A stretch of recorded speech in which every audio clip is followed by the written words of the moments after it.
Hello, viewers. My name is Odele here in Soroti, basically in a specialized hospital, one of the most specialized hospital here handling fistula ailments in the country. So today I'm joined by the executive director of Terode, the specialized hospital in the country that handles complications that are related to childbirth, especially now fistula and the other complications. Good morning.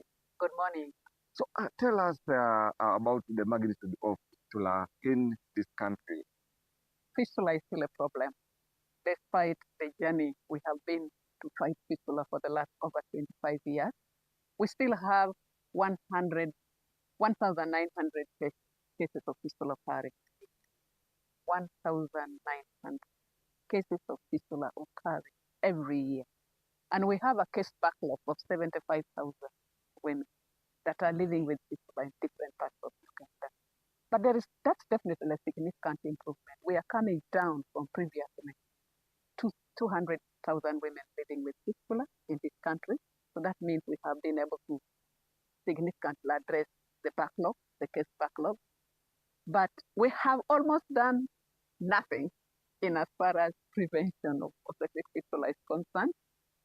Even though the national statistics show that there is a significant improvement in the number of women who are dying annually and or daily due to preventable childbirth complications.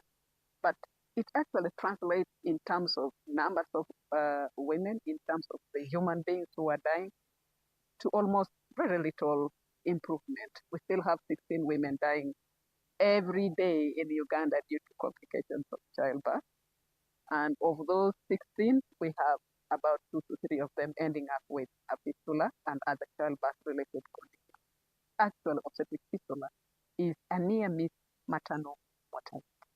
So how many, that's the big number you have said, the big number of women are silent with it in the country.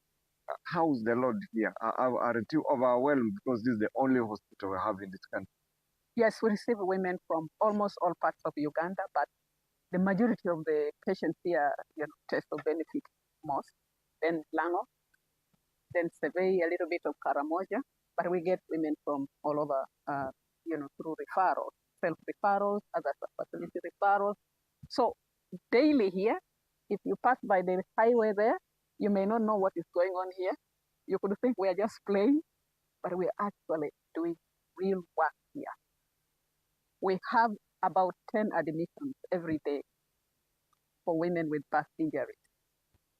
The only difference we have noticed, the trend we have noticed in the last 6 years of the existence of this hospital, is that the delay to access care, which is termed as the fourth delay to access treatment for fistula, is significantly reducing. More women are accessing care now on average within 12 months of suffering fistula. So that's positive, a positive trend. Previously, we had women who were living with fistula on average 10 years. And the longer you live with that condition, the more it disempowers the woman, the more its effects become more greater, increased poverty, increased gender-based violence, increased, poor health. But the lesser they live with fistula, the better, the lesser the stigma. So the lesser the isolation. What age groups do you have normally here? What is the largest age group? So that's also another issue. Over 10 years ago, because women were coming for care when they have lived with fistula on average for 10 years, the age group would be 40 years. You would receive patients for 40 years, 50 years, even 60. Today, we are receiving patients who are young women, 24 years and below are the majority. But actually, we are also receiving children, 5-year-old, 3-year-old. These are also coming for repair services here in this hospital. These are normally caused by gender-based violence. These are victims of rape in the community. The society is so is still so unmerciful on these little girls. You get somebody's child and you destroy them. And they come here. We have to help them. But we are also having innocent teenage girls, 15 years, 12 years, 16 years, 17 years. They are majority. It also paints a certain picture of what we are not doing right at community level, which we must address. So when they come here for treatment, do they need to come with some money? Is it 100% free, or there is some cost sharing? Somebody has to make to access services. At Terwada Women's Community Hospital, all the services are free, offered to the women, free to the women, but somebody else pays for it. We have to find grants to support these services to be free to the women. Like at Terwada Women's Community Hospital, we have 3 resident doctors here, specialist doctors who repair people, obstetricians and gynecologists. So to employ them, and to keep them, we have to find resources. There are some well-wishers we have to help us to make this possible. So services are free. But why are we so much bent on providing free services to Fistula patients? It's historical. One of the barriers why women lived with Fistula for long, one of the obstacles for accessing Fistula care in Uganda then was logistics that are associated with healthcare, transportation costs, food, medication, everything. And because Fistula pushes its victims to extreme poverty and at the peripheries of our family, it's only realistic that an affirmative action is provided so that they are encouraged and motivated to come. And they are coming now. They walk in here. Even some men are now, they feel happy to. Now you are talking about something of children who are just victims of rape, 3 years, 5 years. As we close, what is the way forward so that we see that we reduce the burden of Fistula in the community? So for those toddlers who are coming here for repair, purely it's an issue of rape, gender-based violence. There is a lot of campaigns against gender-based violence, but gender-based violence still continues to present a lot of challenges, especially to women and children. So the issue is we need to intensify community awareness.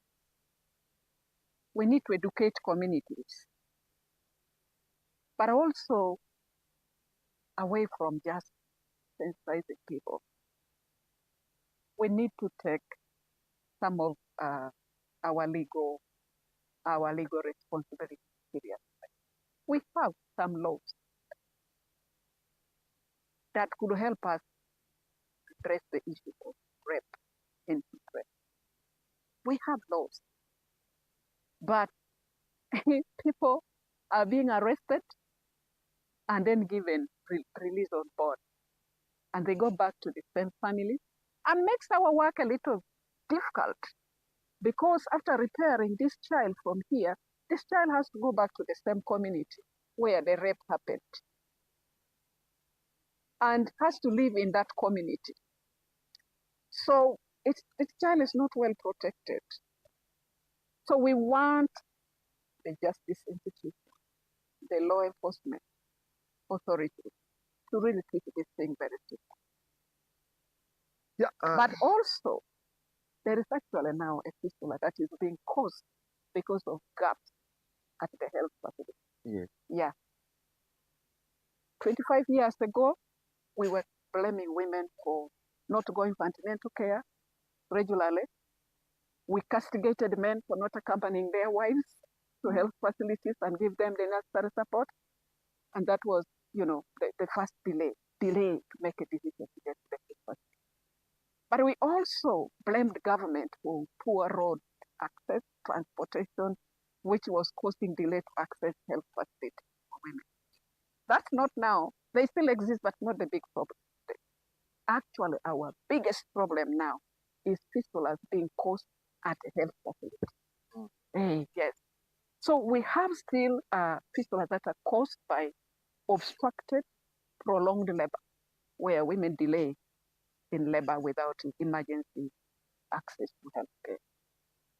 That is there. At Terwada Women's Community Hospital, we get about 40%. It constitutes about 40%. Women who suffer fistula because of prolonged and obstructed labor. But it shows that we are progressing positively. But we are also having fistulas that are occurring because of what scientists term as medical negligence, medical errors. And the women come, we have a percentage that is related to childbirth. It is iatrogenic fistula caused by medical error, but it is because of a woman giving birth. That percentage is also increasing. But there is also a percentage of women who are coming to hospitals for other related reproductive health intervention, medical intervention. And that is called hysterectomy, when the women are receiving surgical surgeries, or maybe the uterus is being removed for other reasons, not really related to childbirth, but they also end up with a fistula. So we are now having that iatrogenic fistula on the rise. But the interventions for iatrogenic fistula are easy, though complex, but they can be fixed. They are clearly known. Skills, improving the skill set of the provider.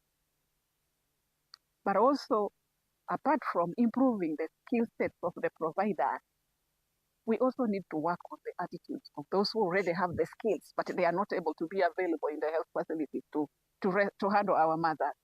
Yeah, they are providers who have skills.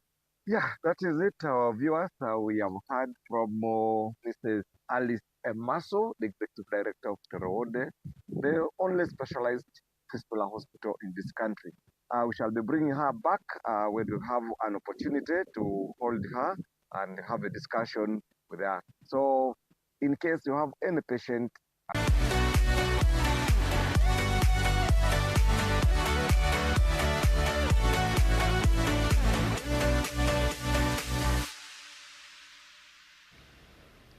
And the conversation starts as we edge into the 8 o'clock hour here on Morning at NTV, Thursday's edition. I am Fistula Regina Naloga. Welcome to our discussion, looking into the rise and fall of the Computer Misuse Act. And we get to look at how it actually is panning, how people are responding, and what is the future of freedoms versus security. The backbone of it is that we are examining the rise and now the partial fall of one of Uganda's most controversial digital laws. Originally having been enacted in 2011 to combat cybercrime, but also protect electronic systems, the Computer Misuse Act was then expanded